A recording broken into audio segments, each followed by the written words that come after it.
நாடாளுமன்ற தேர்தல் நெருங்குவதால் கடந்த வாரம் தமிழகம் வந்த பிரதமர் மோடி மீண்டும் இன்று தமிழகம் வருகிறார். நாடாளுமன்ற தேர்தல் நடைபெறும் தேதி சில தினங்களில் வெளியாகும் என்று எதிர்பார்க்கப்பட்ட நிலையில் பிரதமர் மோடி 10 நாட்களில் தமிழகம், தெலுங்கானா, ஒடிசா, மேற்கு வங்கம், குஜராத், ராஜஸ்தான் உள்ளிட்ட 12 மாநிலங்களுக்கு சுற்றுப்பயணம் மேற்கொள்கிறார்.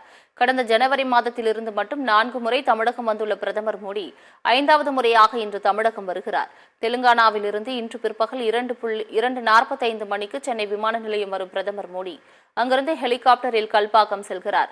அங்கு அணு உலை வளாகத்தில் ஈனுலை திட்டத்தை பார்வையிடுகிறார். அப்பொழுது அத்திட்டத்தை தொடக்கி வைக்க இருப்பதாக தகவல்கள் பரவுகின்றன. பின்னர் கல்பாக்கத்திலிருந்து புறப்பட்டு மாலை 4:30 மணிக்கு ஹெலிகாப்டர் மூலம் மீண்டும் விமான நிலையம் வரும் பிரதமர் மோடி சாலை மார்க்கமாக நந்தனம் YMCA மைதானம் செல்கிறார். மாலை 5 மணி அளவில் நந்தனத்தில் நடைபெறும் பாஜக பொதுக்கூட்டத்தில் பங்கேற்று பேசுகிறார். இந்த பொதுக்கூட்டத்தில் பாஜக கூட்டணியில் இடம்பெறும் கட்சிகளின் சார்ந்த தலைவர்கள் பங்கேற்கின்றனர்.